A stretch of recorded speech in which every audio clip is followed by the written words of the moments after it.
Hello नमस्टेंस। आज हम numerical solve करने जा रहे हैं। क्वेश्चन आपके स्क्रीन पर है, हिंदी इंग्लिश दोनों में। इंग्लिश में प्रश्न इस प्रकार है कि prove that time taken for 75% completion of a first order reaction is just double than that of 50% completion। तो ये प्रथम कोटि की अभिक्रिया है जिसके 75% पूर्ण होने में जो भी समय लगता है वो उसी रिएक्शन के लिए 50% पूर्ण होने में जो समय लगता है उसका दुगुना होता है। ये हमें सिद्ध करना है। हिंदी और इंग्लिश दोनों में प्रश्न इतनी सी बात को पूछ रहे हैं। हो सकता है कि कुछ लोग न्यूमेरिकल से डरते हैं और उनको ये न्यूमेरिकल समझ में नहीं आया होगा, या शुरू के 30 सेकंड 40 सेकंड देख के सोच रहे होंगे कि ये तो करना ही नहीं है हमें। कुछ लोग देख लेंगे बस। पर मैं चाहता हूँ इस लेक्चर को, इस वीडियो को आखिर तक देखना। मैं दावा करता हूँ ये बहुत ही आसान सा न्यूमेरिकल है, सभी सॉल्व हो जाएगा। बायो वाला हो, मैथ्स वाला हो, कमजोर हो विद्यार्थी, कैलकुलेशन नहीं आता हो, एकदम सिंपल है। बस देखते जाओ, हो जाएगा काम। ठीक है। ऑन दिस नोट, इस लेक्चर को आखिर तक देखना और लास्ट मुझे कमेंट करके बताना इजी लगा या नहीं। चलो आगे बढ़ते हैं और इसको हम लोग सॉल्व करते हैं, खत्म करते हैं इस क्वेश्चन को। पहला हम लोग देखते हैं कि प्रथम कोटि की अभिक्रिया है ना, first order reaction.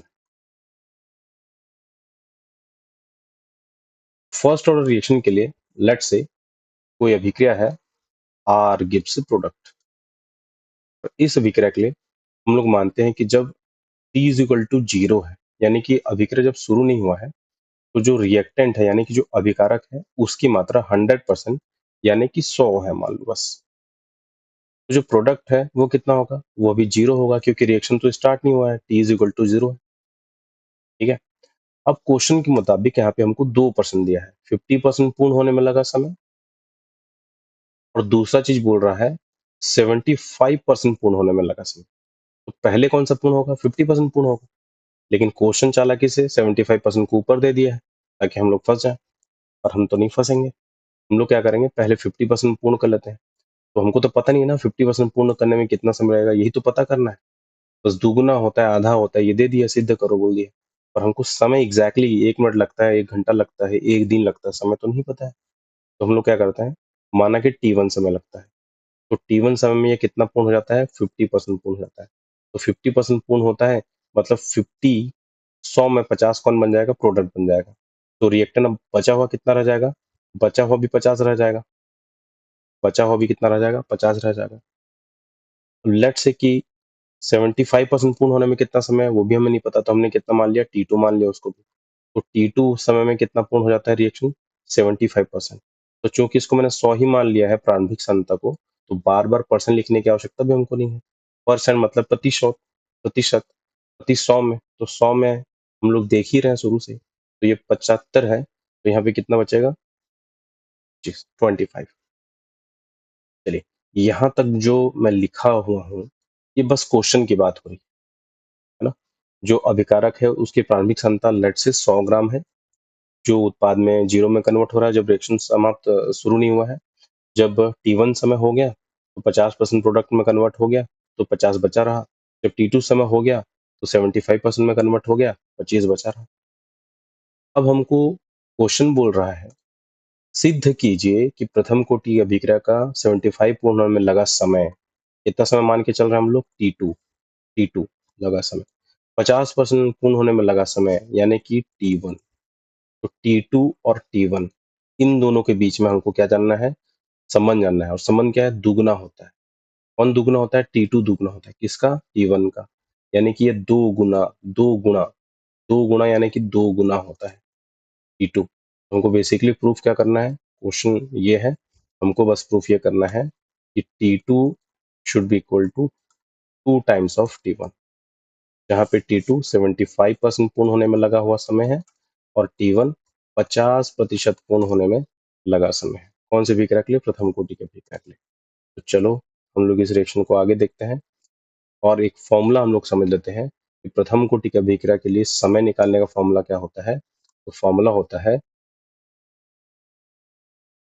E is equal to 1/k into 2.303 log A naught concentration upon A concentration ना, ए नॉट, या फिर इसको हम लोग आर नॉट भी बोल सकते हैं, इसको आर भी बोल सकते हैं। ठीक है, आर, इसको हम लोग और क्या क्या बोल सकते हैं, ए नॉट की जगह पे हम लोग इसको आर नॉट भी लिख सकते हैं, कंसंट्रेशन ऑफ आर नॉट।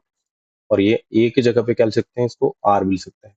कई की किताब में क्या करते हैं, ऊपर वाले को ए लिख देता है, नीचे में ए माइनस एक्स कर देता है। तो ये जो तीन बातें लिखा हूँ, ये पहला, ये दूसरा और ये तीसरा, तीनों एक ही चीज है। एक्स मतलब क्या है, ये 50% कंप्लीट हो वही है। और ए क्या है, ये 100 वाला है। तो ये बचेगा कितना, ए माइनस एक्स करेंगे तो बचेगा, यहाँ तो मैं ऑलरेडी लिख दिया हूँ बचा के ही। 100 × 75 करोगे, 100 × 75 करोगे तो कितना बचेगा, 25। तो एक कौन है, 100 है, एक्स क्या है, 75 है, बचा कितना, 25। तो ए माइनस एक्स ना करके हम लोग कई बार कंसंट्रेशन ऑफ ए या कंसंट्रेशन ऑफ आर कर देते हैं। तो अलग अलग किताबों में अलग अलग फॉर्मूला दिया है, तो विद्यार्थी भी अलग अलग तरीके से 3-4 तरह से जानते हैं, फिर कंफ्यूज होते हैं क्या लिखें, क्या होगा ये। कई लोग विद्यार्थी क्या करेंगे, बटे में 75 कर देंगे, सब कुछ सही करेंगे, प्रोसेस सही करेंगे, लेकिन बटे में 75 कर देंगे, बटे में 50 कर देंगे। 50 तो चलो तुक्का सही भी हो जाएगा एक बार के लिए, क्योंकि यहाँ भी 50 है, यहाँ भी 50 है, यहाँ फिर गड़बड़ होगा। देखते हैं, उन सब गलतियों को ना करें।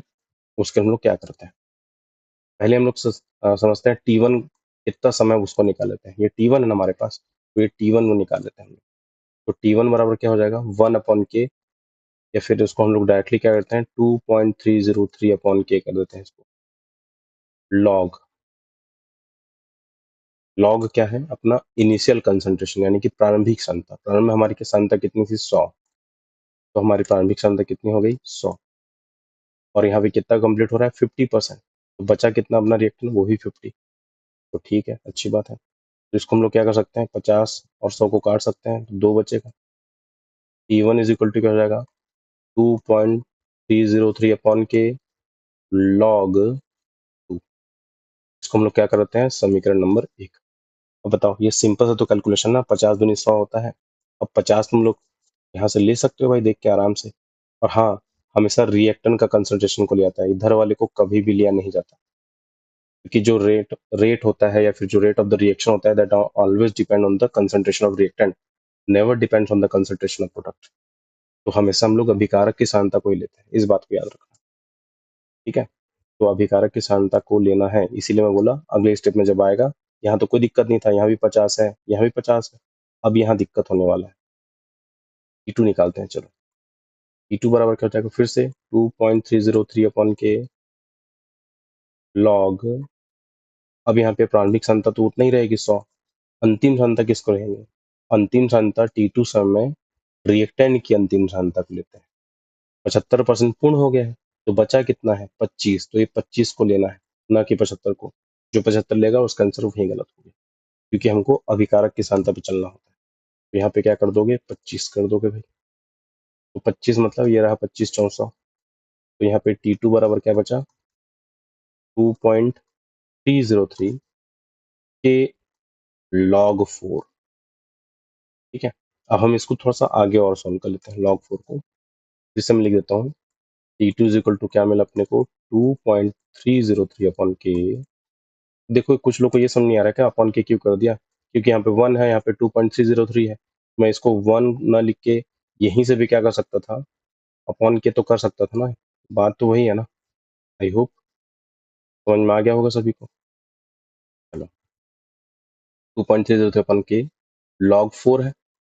तो लॉग का रूल होता है, अगर लॉग a की पावर m है, तो हम लोग इसको क्या लिख सकते हैं, m लॉग a लिख सकते हैं। यानी कि जो पावर रहता है वो लॉग के सामने आ जाता है इस तरह से।